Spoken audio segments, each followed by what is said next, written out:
Je dirais énormément de plaisir parce qu'on se retrouve avec une équipe de personnes qui a le même objectif. Je ressens une énorme, c'est un mot un peu à la mode, hein, mais je ressens vraiment une énorme bienveillance de la part de tous les acteurs pour réaliser quelque chose de positif.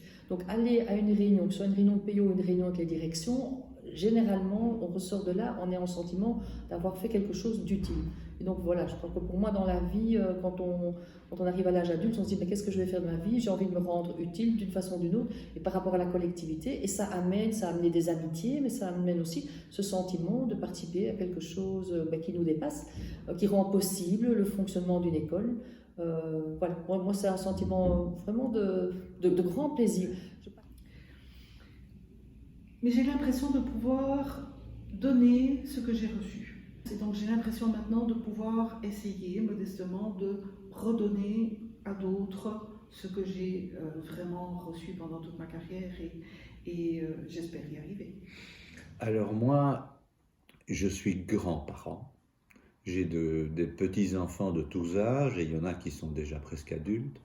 Donc ça me touche fort de me dire que je peux mettre ma petite pierre à l'édifice, à l'évolution de toute cette masse de jeunes, qu'ils aient 12, 15 ou 18 ans, dans un établissement scolaire où ils sont pour le moment, mais dont ils vont bientôt s'en aller pour faire leur vie différemment et autrement. Et je trouve qu'il y a une belle mission sociétale à laquelle je peux participer avec mes maigres moyens, avec l'expérience que j'ai de ce que j'ai fait avant, et puis de temps en temps peut-être en se cassant un peu les dents, mais ça c'est... Mais voilà, plus l'idée du bénévolat qui reste ancrée chez moi et que j'ai déjà mise en pratique dans bien des cas précédemment. Ça me donne accès à des dimensions de l'éducation que je ne vois pas depuis mon poste de travail en journée dans mon école d'origine. Être amené à réfléchir à, tiens, comment est-ce qu'on peut dignement traiter de la question de la propreté à l'entrée de l'école maternelle? Faut-il conditionner l'inscription en maternelle à l'acquisition, par exemple, de cette compétence? C'est quelque chose qui est très éloigné de ma réalité quotidienne, puisque je travaille dans le secondaire. Généralement, les élèves ont réglé ce problème-là. Et en même temps, ça convoque des questionnements sur ce que c'est l'éducation. Ma conception de l'enseignement, c'est probablement, comme je le disais tout à l'heure, l'accueil du jeune tel qu'il est, l'émancipation à travers les apprentissages tout au long d'un parcours de 12 années dans l'enseignement obligatoire, 15 années le plus souvent dans l'enseignement organisé avant les 18 ans. Oui, c'est bien, c'est vrai. C'est une question que je me suis posée dès que j'ai accepté de prendre la présidence de Stupide. Qu'est-ce que tu fais là, Jean? Qu'est-ce que tu vas encore te mettre là sur le dos? Et c'est vrai. Et ma femme m'a posé la question aussi, forcément. Et je crois que plus j'avance, plus je me dis que c'est un peu comme la parabole du colibri. Cette fameuse histoire où lors d'un grand incendie de forêt, tous les animaux foutent le camp et on voit un colibri qui va chercher un petit peu d'eau dans son bec, dans une cascade et qui vient jeter sa petite goutte d'eau dans le feu, puis qui retourne et qui fait... Puis il y a le tapir qui passe à côté, mais t'es pas fou, dit tu te rends compte de ce que tu fais, en plus tu vas te brûler les ailes, mais ça sert à rien. Et le colibri dit c'est vrai qu'en général ça sert à rien, pour tout le monde ça sert à rien, mais pour moi c'était très important parce que j'aurais fait ma part. Et je me dis ok, c'est une opportunité qui m'est donnée de faire aussi ma part. Et j'ai eu vraiment la chance d'avoir un chouette métier, d'avoir développé des compétences, des talents, et pourquoi pas les utiliser en faisant ma part, bien modestement dans une école. Et donc voilà, ça me donne simplement la satisfaction de me dire, tiens, de temps en temps, oui, c'est bien, aujourd'hui, je fais quelque chose. Round your city, round the clock. Everybody needs you. No, you can't make everybody equal. Although you got beaucoup family, You don't even got nobody being honest with you. Breathe till I evaporated. My whole body see-through, transportation handmade. And I know it better than most people. I don't trust them anyways. You can't break the law with them. Get some good shit, have a calm night. Shooters killing left and right. Working through your worst night. If I get my money right, you know I won't need you. And I tell you, I hope the sack is full up. I'm fucking, no, I'm fucked up. Spend it when I get that. I ain't trying to keep you. Can't keep up a conversation. Can't nobody read you. Why your eyes well up? Did you call me from a seance? You were from my past life. Hope you're doing well, bro.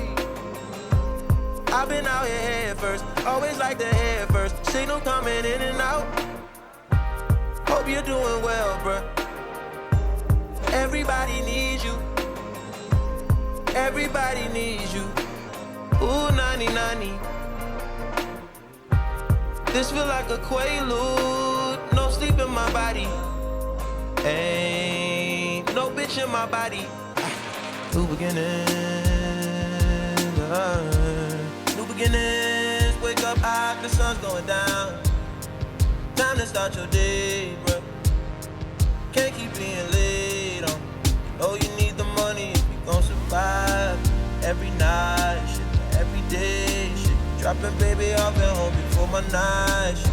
You know I can't hear none of that, spend the night, shit. Kumbaya, shit. Wanna see Nirvana, but don't wanna die, yeah. Wanna feel it, nah, I don't think you come by. Fuck with me after my shit. Oh, them boys wanna see you broke down and shit. Bummed out and shit, stressed out and shit. That's everyday shit. Shut the fuck up, I don't want your conversation. Rolling marijuana, that's a cheap vacation. My everyday shit, every night shit, everyday shit.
Every night fucks every day up. Every day patches the night up. On God, you should match it, it's that KO. No white lighters till I fuck my 28th up. 1998, my family had the Acura. Oh, the legend. Kept at least 6 discs and a changer. Back when Boswell and Percy had it active. Couple bishops in the city building mansions. Oh, the Reverend. Preaching self-made millionaire status. When we could only eat at Shoney's on occasion. After Trina hit, I had to transfer campus. Your apartment I didn't use since where I waited. Staying with you when I didn't have an address. Fucking on you when I didn't own a mattress. Working on a way to make it out of Texas. Every night. Dropping baby up at home before my night shit. Yeah. You know I can hear none of that. Spend the night shit.